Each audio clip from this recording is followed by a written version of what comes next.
If you didn't have enough buffering in your life, you come over here, well, you can have a lot of buffering. It'll probably take about an hour, and then it'll say, buffering! Everybody will tell me, you are buffering. Again, it's shallow. This is a needlefish salmon spoon. It's a horrendous color, and it's got peanut butter on it, so I used it to get peanut butter once. Come on, fish, what in the world? Maybe when we turn around, they'll bite. Stream number 4.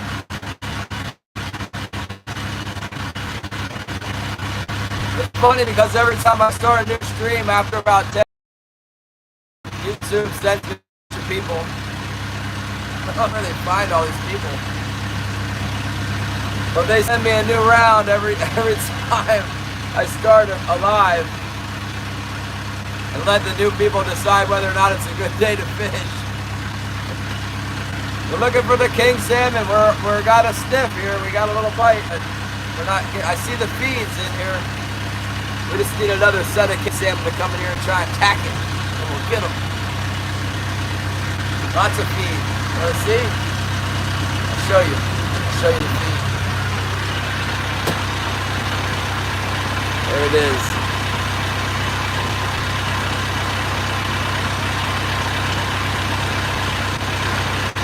That's what it looks like.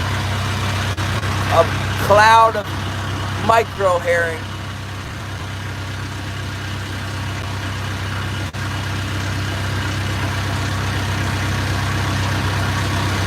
They're in there. Find the feed, find the kings. That's what they say.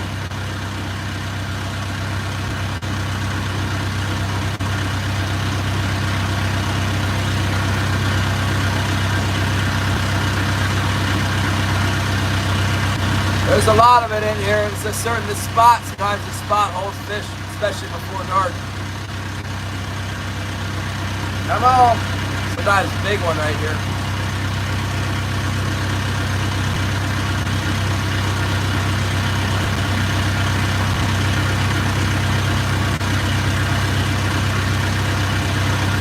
Oh, bouncer. Yeah, number 4. We're getting a mediocre number today. Not very many people tuning in. Crazy. When we were catching 80 fish a day, man, the people were in here. 80 fish a day with sun and those close the landscape of the southeast. Primordial world.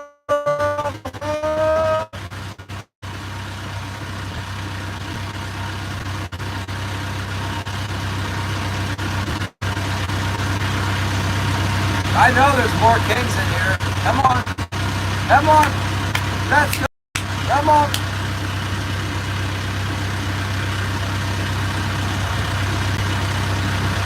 Still marking the feed.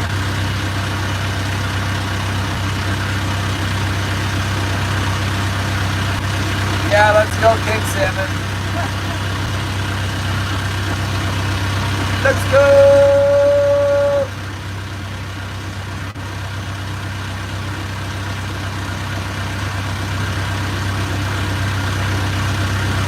Surprised we didn't get one the way we went through there before and had all those fish. Just went back through there and didn't get one. What in the world? It's heavy rain. We might lose you. Yeah, we might lose you because of the rain. Hold on. Maybe I can rinse the dish off.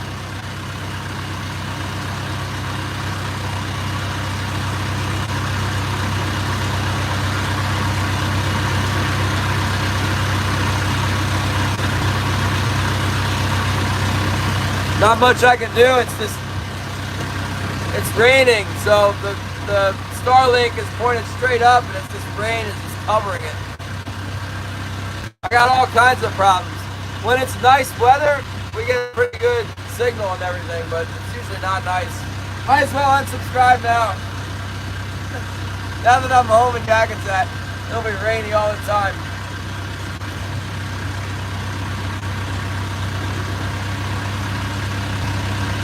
I went up there and like slashed the water off the top of it. It's just more water coming down all the time. It also doesn't like it when I turn the boat, and I need to turn, so I don't know what to tell you. What I don't understand is why it's buffering, and then it never comes back. Like once in a million years it comes back. Squeegee is useless, it just rains more. Boatloads of rain here. It's like a steady soaking rain we got.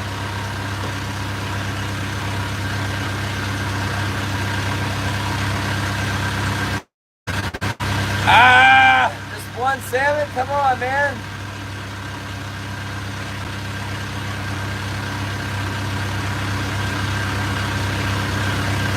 I don't believe there's more. We'll go back into that cove where we got the first one.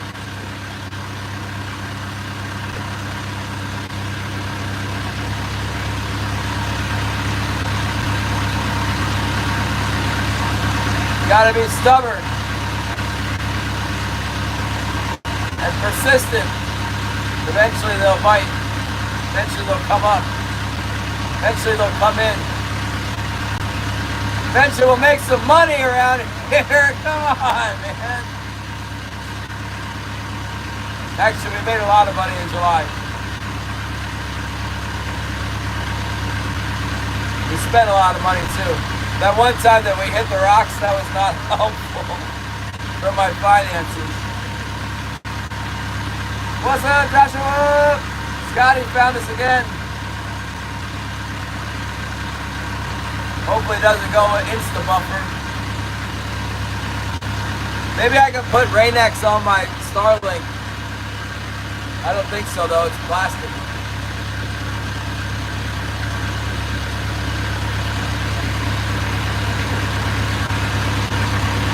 Big tidal movement coming in here right now. Maybe that was the tide change, I'm not sure. Tide change bite.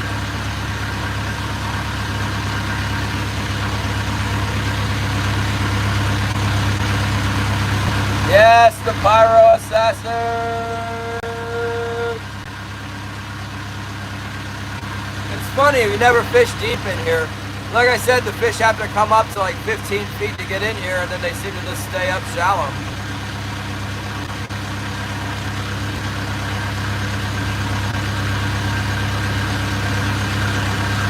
I got my hooks down 54 feet right now. Oh no, Mr. Melgood.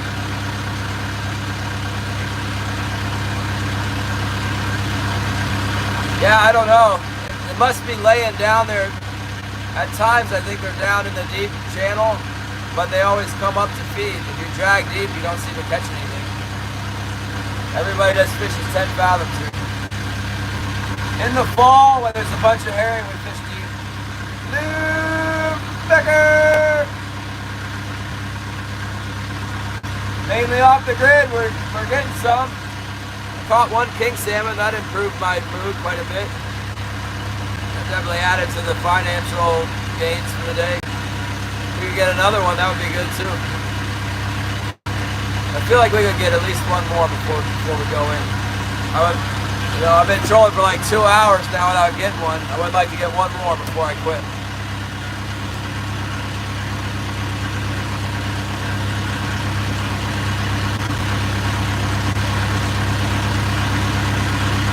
Apparently there was a bunch of them around about a week ago.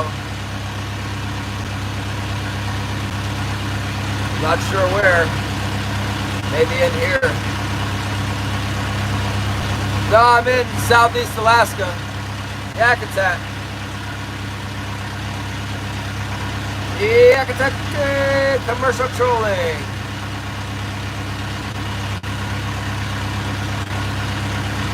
Yeah, she's alright with it. She's got a job at the school and moving all her stuff into my little cabin. Josh.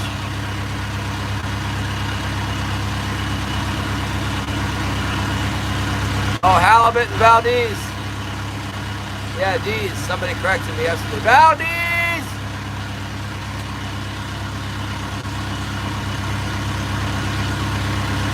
Ah!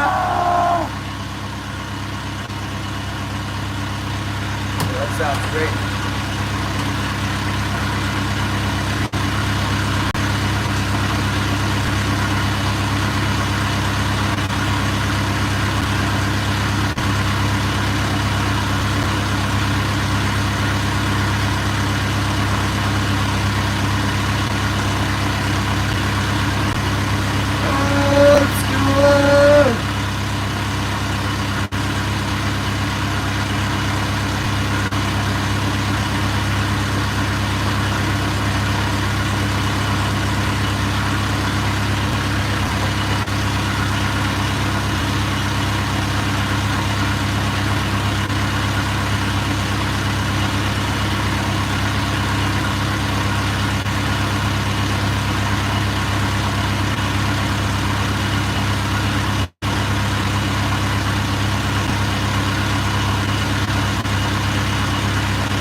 Oh, I got one marking one coming up.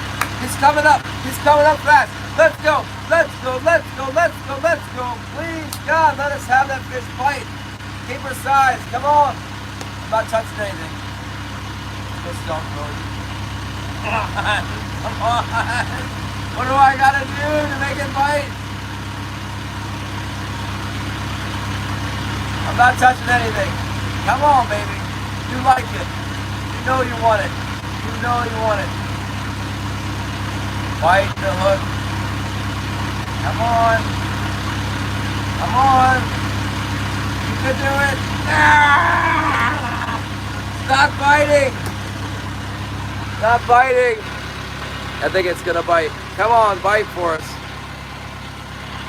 There it is. You see it? Right there. It's definitely a king salmon coming up, but it didn't bite. It came up and inspected, gave us the inspection, and then it said, "You fail inspection." I did not bite that. No, man. Come on. Come on. How many hooks do I gotta put out there? Let's try turning. Turn a little bit this way.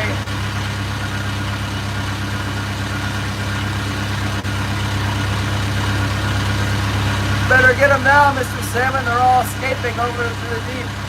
All those little minnows are going to get away. Come on. You know you want it. Delicious metal spoons with sharp hooks. Oh, we caught the one earlier. That one didn't bite. It's still, I bet you it's following us right now.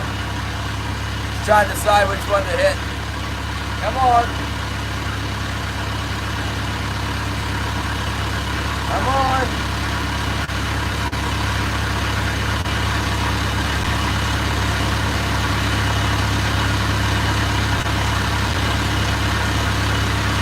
Yeah, we could do no wrong when we first pulled in here. Now we can't hook the daggone things. Try slowing down. Come on.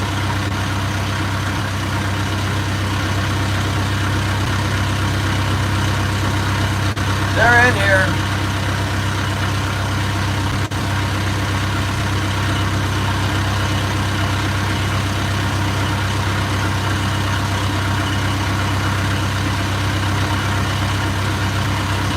Oh, so picky. Come on.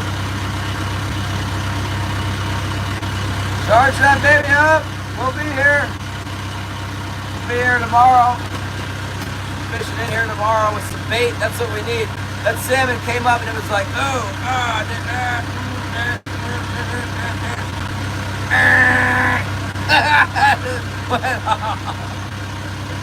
if we had some bait, I think we could have got him. Might still be following us. That drives me nuts. Fishing all day, trying to make a living. And I can see, I know exactly what that is on the sonar. Here comes the king salmon. It's like looking at my gear and no bite. Oh my goodness.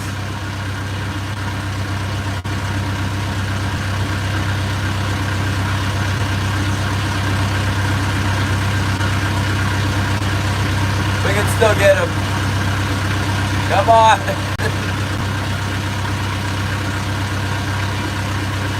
Shannon! Russell! Hello! I don't know. This one with the herring head. That's what I usually use.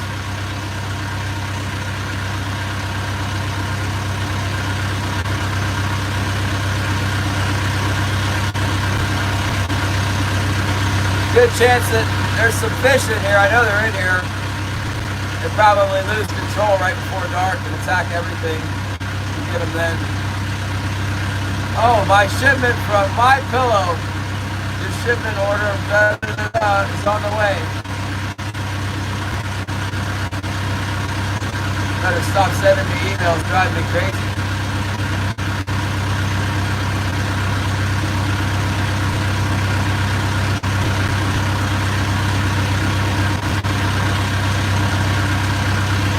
Come on!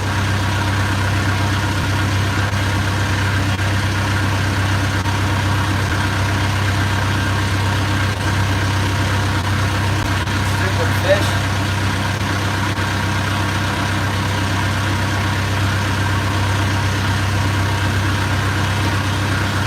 What time does it get dark now?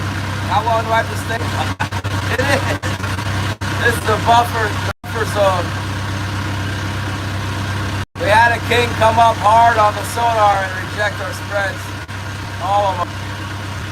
Came up fast, 45-degree angle attack, and then never bit. He didn't even strike. Didn't even touch it. Sometimes I think the boat goes over the fish and it scares the heck out of them and they bounce up. When you got a positive charge, even if something's terrified, it goes towards it. So the boat scares them, they bounce up off the bottom because they're trying to get away, and they automatically go towards the positive charge. That's what the scientific study says. And then they don't want to bite, so they leave. But they can't help it. They go towards the positive electrical field.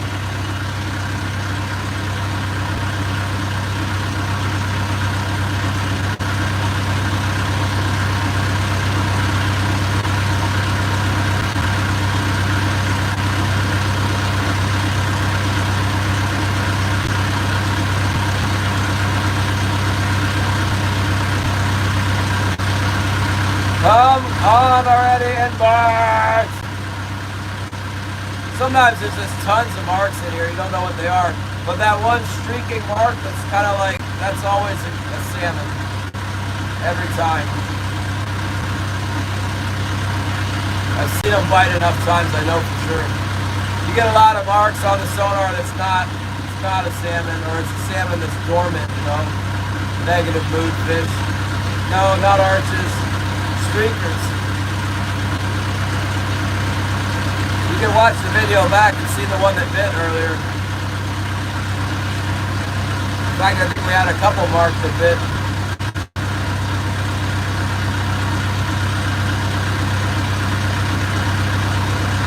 I've definitely had them follow me for a really long time.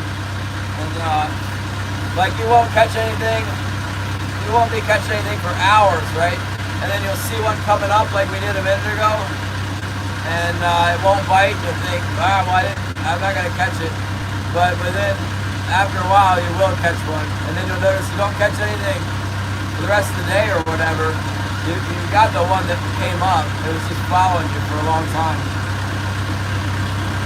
Just have some teeth.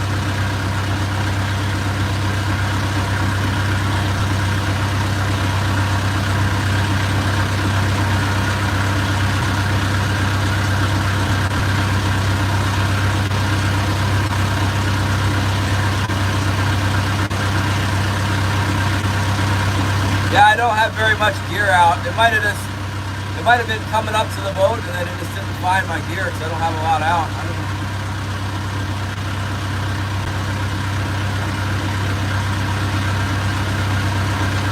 I think it would go for the flashers. I think if it didn't hit the ones under the boat, it would go for the floats.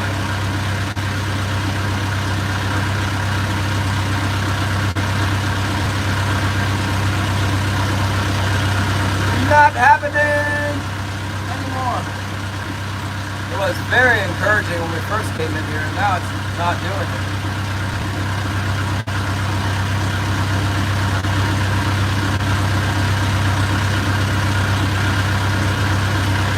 Northern Fishing and Outdoors is back again.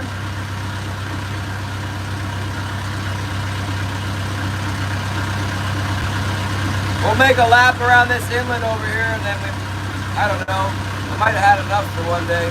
Tomorrow we can come in here and not have to drive for 2 hours to get to the fishing spot. Come right in here and fish. We can even go back to the dock for lunch. We're like 10 minutes from the dock here.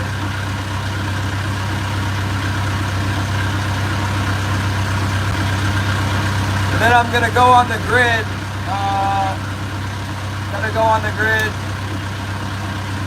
Again, I think I should go on the grid tonight if I want to. I'd rather fish. We'll go on the grid tonight and then power wash the boat tomorrow morning and stay on the grid and paint the boat Sunday morning, slap some paint on it, and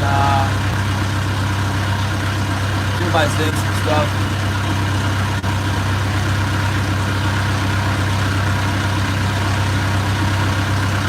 I got some old paint, maybe I'll just slap it right on over the... Oh, I'd take one of those, what you call it, putty knife and just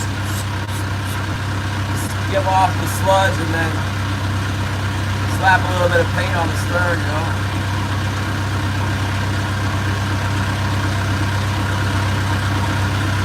On the bottom. I just painted the bottom of the boat and it like, I used cheap paint and there's stuff growing on it already.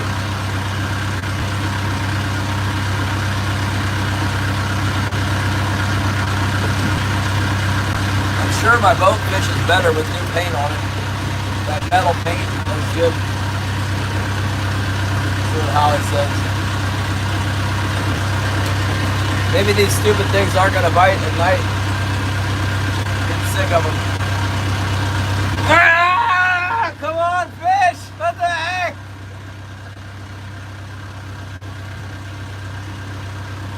King salmon, come on! Go back over this inlet over here. One more try.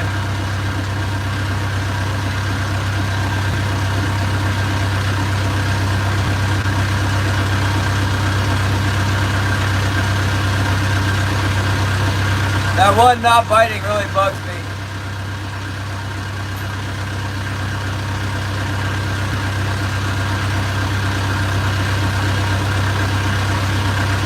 It's probably a really big one. It's like a 40-pounder. It's just trying to get away from the boat. That's the only reason it came up like that. It was just terrified. It was petrified of the sun. That electrical feel of the boat, and it's, I gotta get out! Get out from underneath my boat.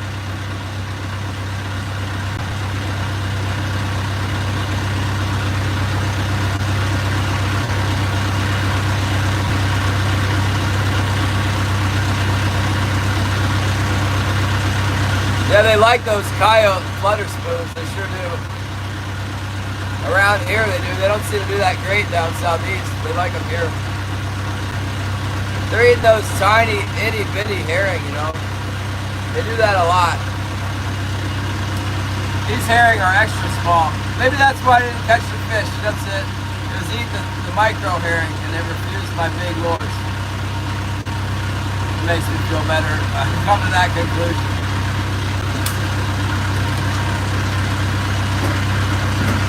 Oh my goodness, that is a big, oh no, don't come off. Ah! Ah! We had the big hit. That was probably the fish that was following us the whole time. No! The spring went boom, boom, boom, boom, and that was it. Pulled off. Give me a break, man. What do I gotta do? We hooked him, lost him.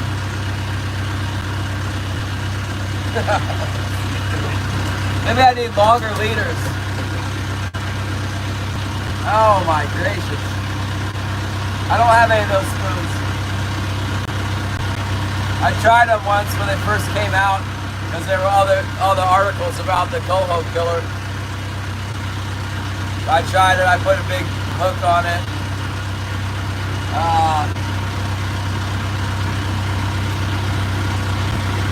caught a fish with it. I was sports trolling though. I might have used the hook they sent with it. Caught one with it in here and one over there not far away. And then I tried it on the commercial here and I didn't do much good. So I got out of it. Scotty wants a Bible verse. Man, we had a big one.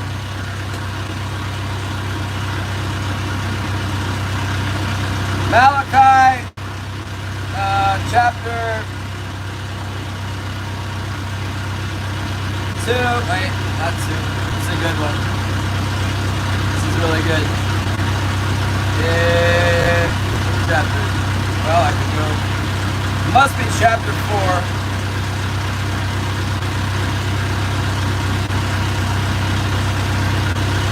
Chapter 3, chapter 4.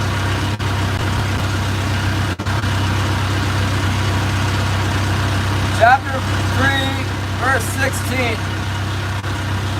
Malachi. Then those who feared the Lord spoke to one another, and the Lord listened and heard them. So a book of remembrance is written before him for those who fear the Lord and who meditate on his name. They shall be mine, says the Lord of hosts, on the day that I make them my jewels, and I will spare them, as a man spares his own son who serves him. Then you shall again discern between the righteous and the wicked, between the one who serves God and the one who does not serve him. Amen. Very important verse.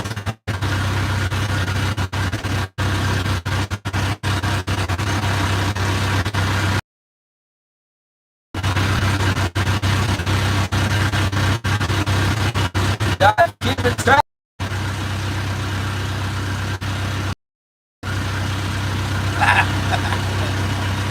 Guys, keep it track, warrior.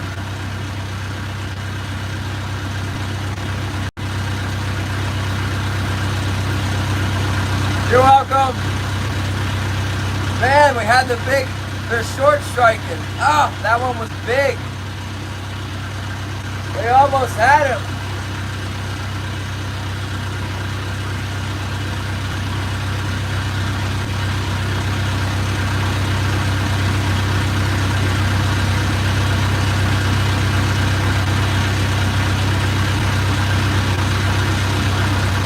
Almost had him!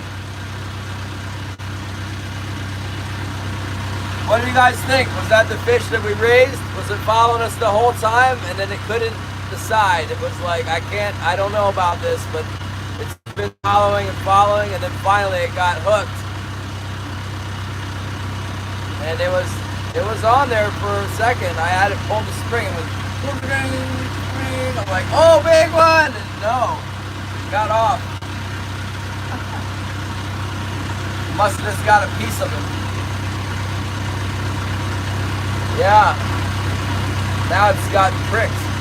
We'll probably catch it tomorrow though.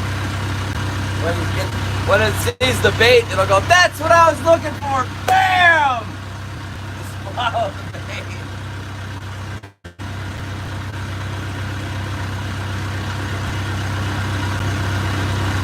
Sometimes it's like this. You know, one day you go out, you miss them, you're not getting them. You think there's something wrong with the boat. You think you're not using the right hook or whatever. You go out the next day and it's just like a slam dunk. They got the thing all the way down their mouth, you know, back in their gills.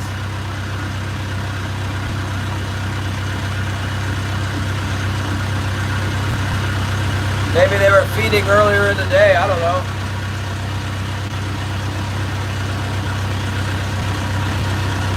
They're already fed up today.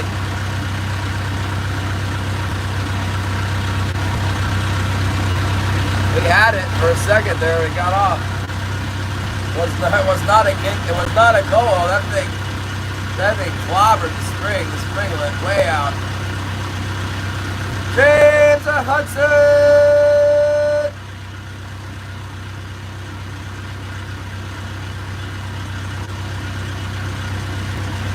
Get out of here, Merlet bird. Rubbing over a Merlet.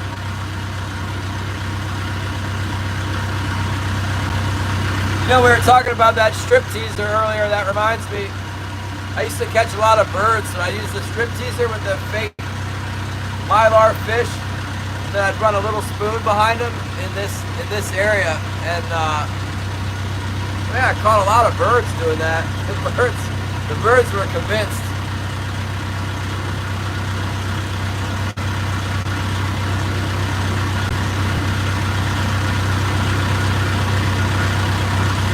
Oh my goodness, it's so slow.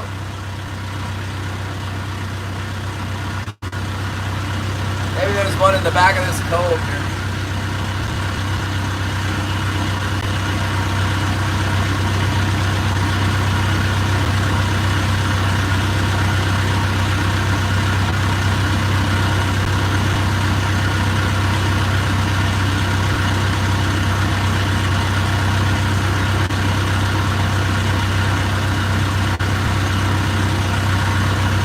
Come on, I can't even get one more.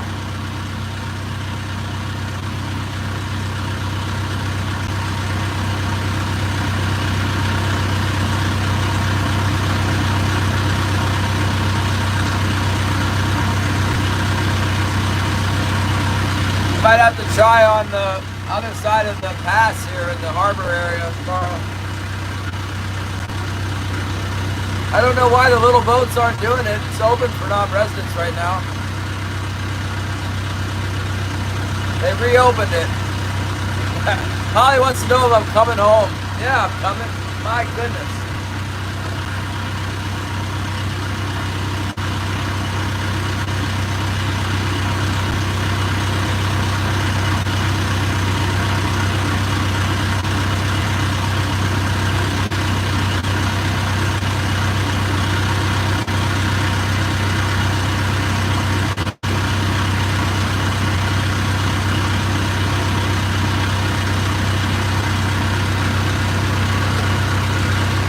Yes, I'm coming home. I'm trying to catch a king salmon. They keep getting away. Close to the harbor. And I'm starting.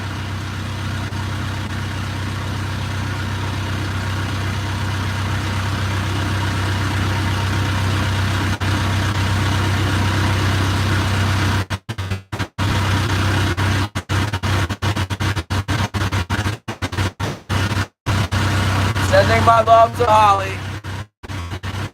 All fixed. What did you do wrong? I'm sad I just lost the fish.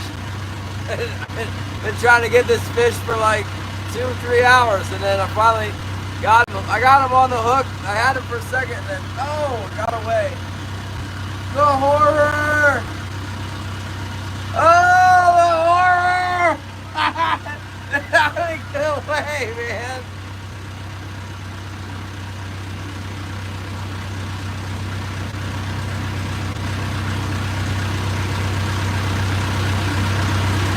This is the last pass. Yeah, they all probably got 100 king salmon too. I'm gonna have to move to Washington State. They're gonna announce this Alaskan salmon as endangered species. Already caught them all. Aloha, Mark the Shark. Oh, Amish bread. Slowed way down, so what, only like 80? 80 today? Only making $3,000 a day instead of 10,000?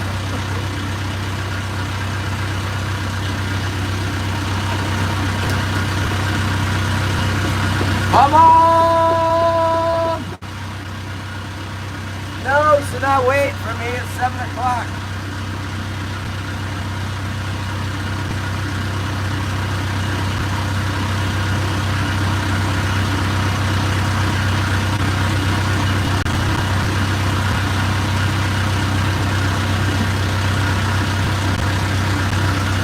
Told Holly I won't be there till after 8. Eat now.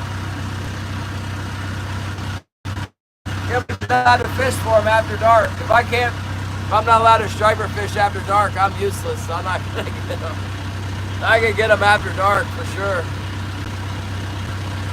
But Hawaii's not that far from me. It's like 2,500 miles from me. It's not that far.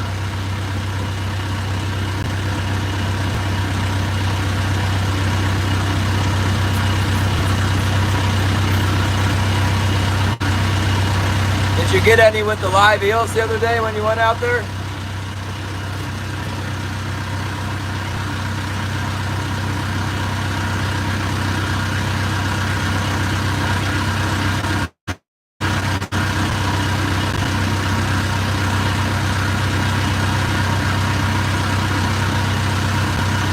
Oh, look at all that feed. There it is.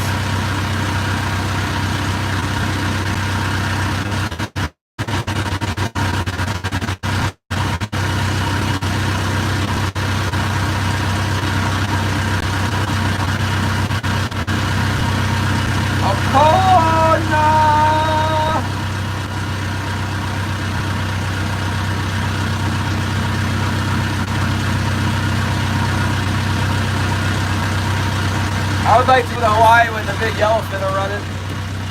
Go catch some big yellowfin and some mahi. Hit them on the head with a baseball bat. Take them home to the barbecue. That's how they do it, right? I've seen it on YouTube. Guys bring them in when they got a fishing rod like this long, and then they bring them up and then you yank their head up and ding, ding, ding. They hit them with an aluminum bat until they stop moving around and then they drag them in. That's the Hawaii way. In North Carolina, where I fish the big tuna, we always harpoon them. That way they don't get away. But in Hawaii, they just drag them up and hit them with a bat, and then hook them with a gaff and drag them into the boat. Double big line dudes with gaffs and baseball bats. They don't have harpoons.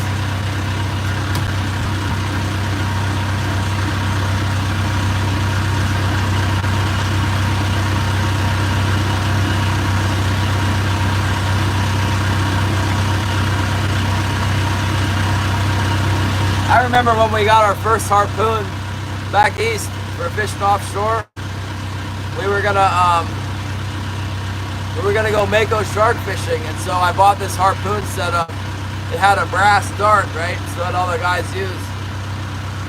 It was expensive. It was like 300 some bucks. It came with a pole, big heavy pole, and we rigged it all up. Then we went and got the mako. We got the mako hook, big one. It was like a 150 pounder.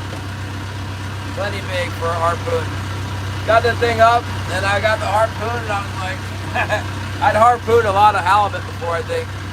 Uh-oh, we must be buffering. I see signs of buffering. I'm not finishing my story, so I know we're not.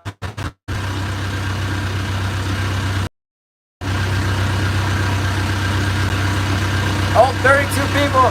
So I had the mako shark and I stab it with the harpoon, like bam! And that thing just bounced right off the shark. I hit it full on with this brass or bronze harpoon point. Looks like a little mouse cursor, right? And it bounced off the shark. Shark got so mad, it peeled off like 300 yards of line. It took more line than it did during the rest of the fight. Came back in. We might have poked it again. Still couldn't get the thing in there. Ended up harpooning it in the gills where there was a natural opening. And after that, I got a bastard file and I sharpened that bronze harpoon point so it would cut hair off my arm. Next time we got a fish, put that thing all the way through the fish. Went through like a hot knife through butter. That's what we used on all the makos and bluefin after that. Sharpen that point up so it's sharp and then boom, right through them. You don't lose them once you got the dart through them.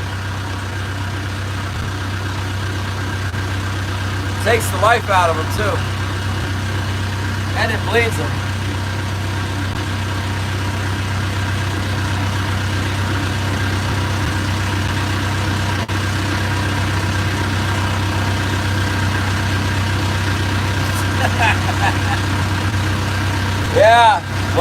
them both, but we learned that that dart, if you want to harpoon sharks with that dart, you need to sharpen it, and then it's better for everything once it's sharp, except potentially you can cut yourself with it.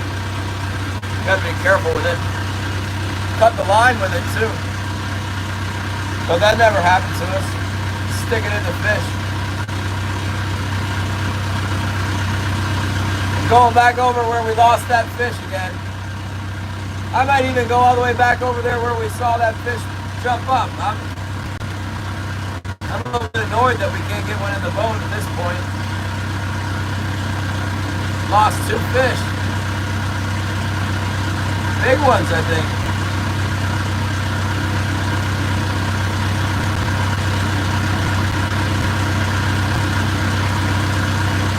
It might be shying off my wire a little bit because the voltage is so high. Maybe need to use a longer leader, get some flashers and stretch them away from my line a little bit, and then put a spoon behind the flashers so they can find the spoon further away from the boat.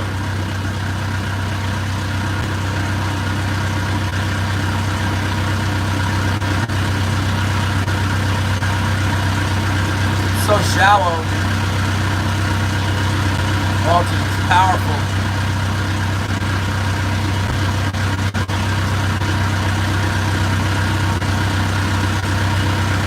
One more pass over that spot where we raised the fish up. That's the main drag in here.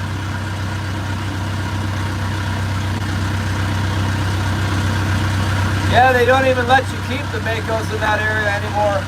But it sounds like they got a whole heck of a lot of them around San Diego right now. Makes me want to go down there and spend some time chasing them, because I love eating them. I also like catching them. None of those guys seem to be doing it. They're all out there like, bro, man, you get the anchovy, bro. And they got the service iron. Like, I'm going to use the service iron, bro. But you can catch them. If there's mako sharks around, you get chum, make chum, get chum. You throw chum in the water and you use the frozen chum block. And you get out there where the sharks are and they come. I mean, it's like every time they come. You just have to have enough chum and a little bit of patience. Get up on a shallow spot, 30 fathom hump and drift off the edge, or get out in a canyon. Every time we have a shark. Just a matter of time. So keep throwing the chum. Don't put too many rods down. You got a whole bunch of rods down. Once you hook it, the thing will go all through all the lines and you'll lose it. You really only need like 2 or 3 rods. Once it comes in, it's gonna eat one of them.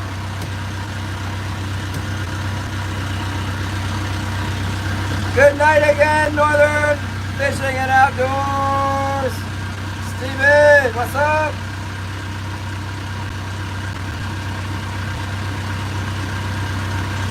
Yeah, I like fishing the mako.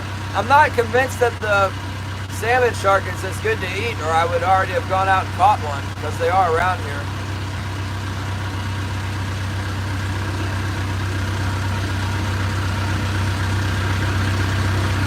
Oh, good night, Lee!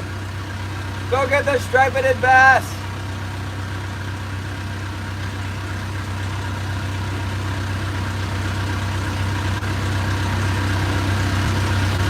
I can't believe we can't even get one fish. Oh, we didn't get one. No wonder I can't believe it.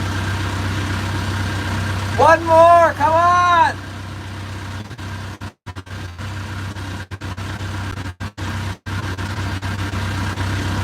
We don't give up easy around here.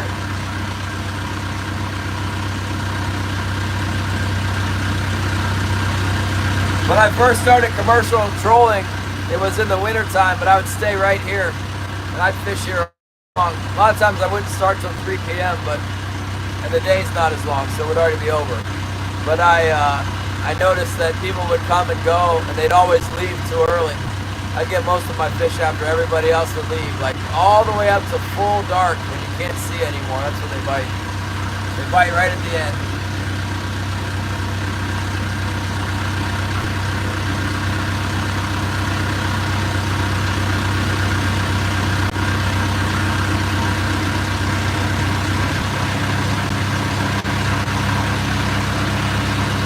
Man, we had that one.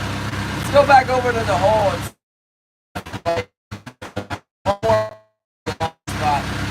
It's not far.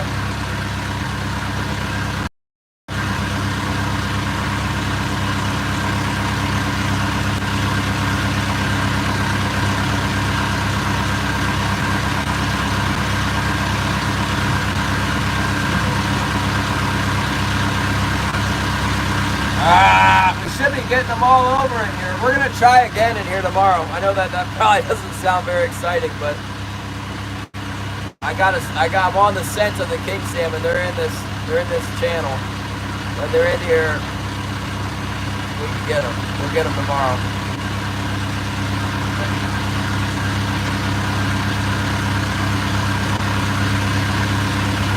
Usually they just bite bait rigs in here. They do like that green hoochie in here sometimes.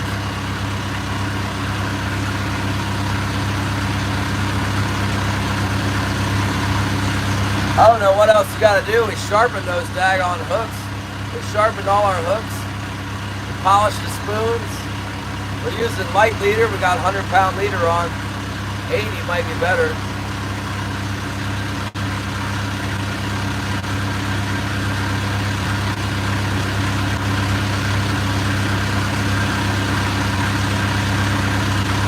Maybe we need 80-pound test. I need some new 80-pound tests.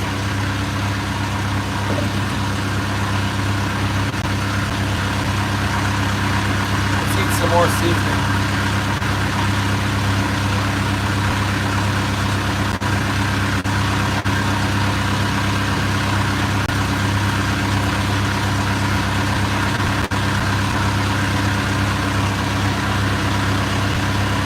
All this driving around is cutting into my profits. I want another fish.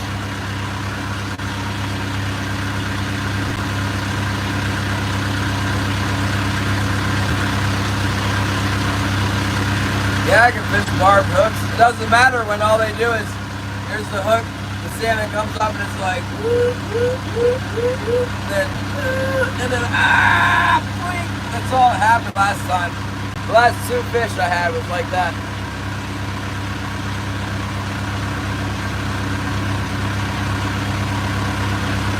That's why I don't like to look at my voltage, because it drives me crazy. I don't like the number. I'd rather be high than low, but that's really high.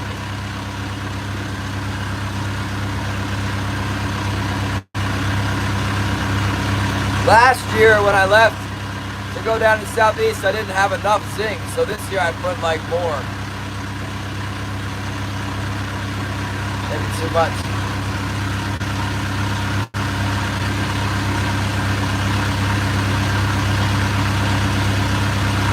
I need the welder to help me out. There's a kid who's welding around here. I need him to weld these plates on. I got these metal plates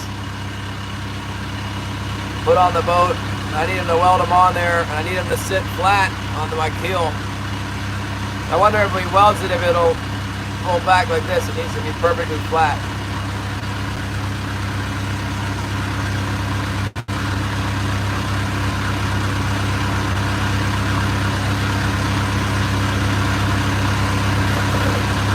The Canadian book, what, Malcolm Russell? I've consulted with Malcolm personally several times.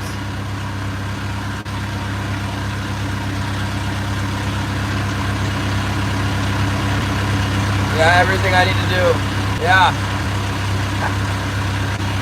Drives me nuts. I got rid of my black boxes. It drives me insane.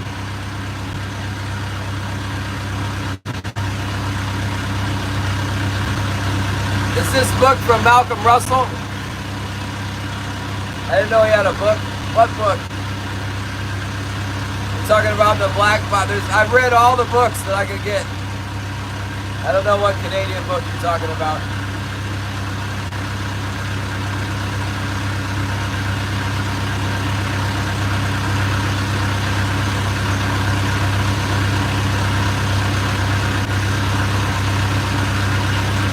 I'm pretty sure my boat's bonded now because I just put a new bonding wire in, tightened it all up. I didn't clean up all my, all the bonds to my through hauls. I didn't mess with that. I didn't have time for all that. they're connected, but they're not clean.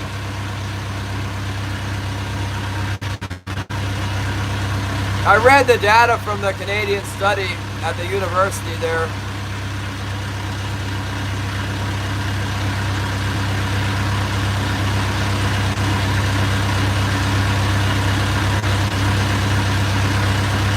One thing I've noticed that helps me a lot is my alternator. I had a highliner down in Ketchikan.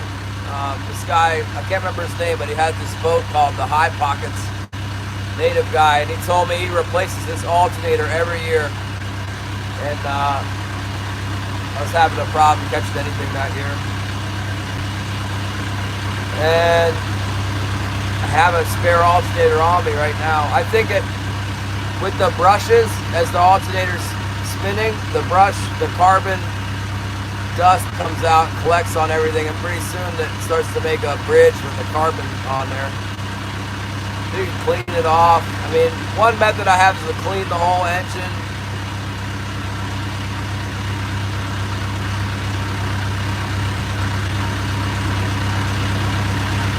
Getting triple when you first purchased it? I don't know. I don't ever catch that many until I do. But I never fish well against the big boats down in Southeast. Sometimes I get them up here. One thing that everybody's doing here is they're putting an aluminum anode and a zinc anode on their rudder at the same time. I can't remember whether the zinc is supposed to be over the aluminum or under it. But I do remember on the on my other boat, the Sherry Lynn, I had a low reading, and Malcolm Russell told me to put the he said get aluminum anodes, so I got these two big, I don't know, they were like this big, and I put them on my rudder, and that's when I got my voltage went over 8 volts on the Sherry Lynn with the aluminum. It's hotter than zinc.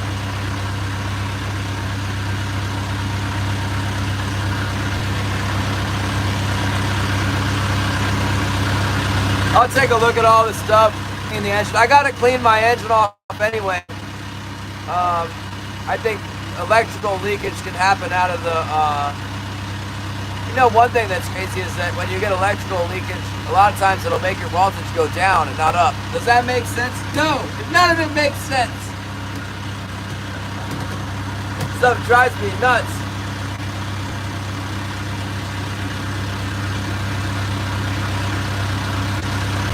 No.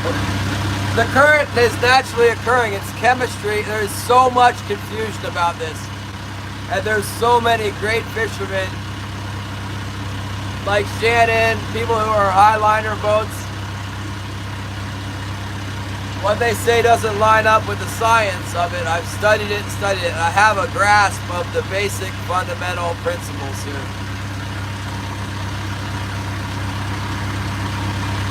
What you'll always hear is people say, oh, your boat's hot. And normally the problem is going to be, it's not hot, but it's the girdies aren't isolated and the boat's voltage is actually running low, which will cause you not to catch any fish. And when I think of hot, I think like a high voltage, you know? Like my boat is running hot right now. But I'd rather it be a positive reading a little high than a low reading a little too low. That's the positive voltage attracts fish. But if you got the positive voltage for the wrong reason, you might be in trouble. There's all kinds of variables. But basically, you got the stainless steel wire that we use for the downrigger, and it's isolated from the rest of the boat. So the wire is out there by itself. There's plastic in between the wire and the hull, the boat hull. When that stainless steel wire goes down in the water, it interacts with the zinc on the boat. And it creates a positive charge, which attracts the fish. And it gets a lot more complicated than that. But basically you want a positive charge between like 0.5 and 0.65. 0.7 is good for cohos, but 0.8 is a little bit too spicy.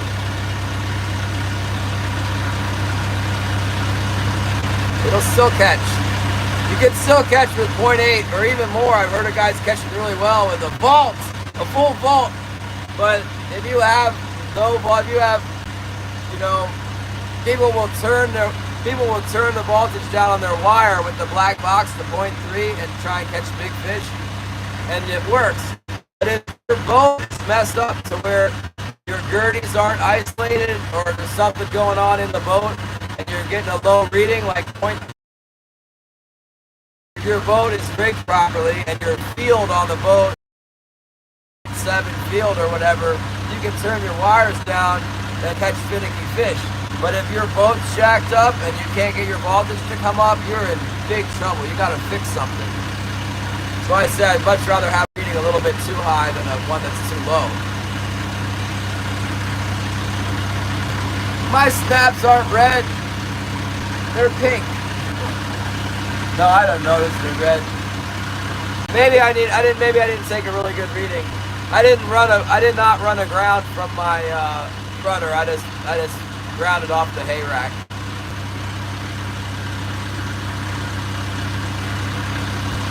I can check tomorrow closely. I'll run a lead from my rudder post tomorrow and see what it says. I bet it'll still say 0.8 though.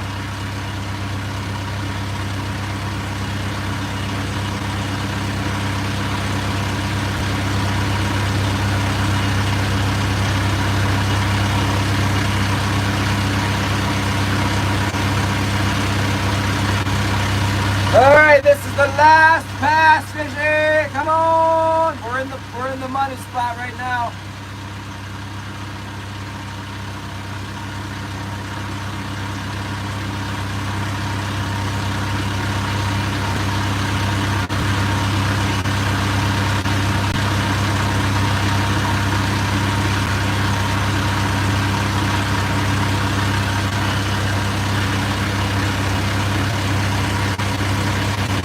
Well, I think people just buy a boat that catches fish really well, and then they catch fish. They make sure they keep the boat the way it was. I have had 2 boats that don't catch fish. The Sherry Lynn was worse. This one, I don't think it caught fish. That's why people sell the boat. That's how you get the boat, because it won't fish.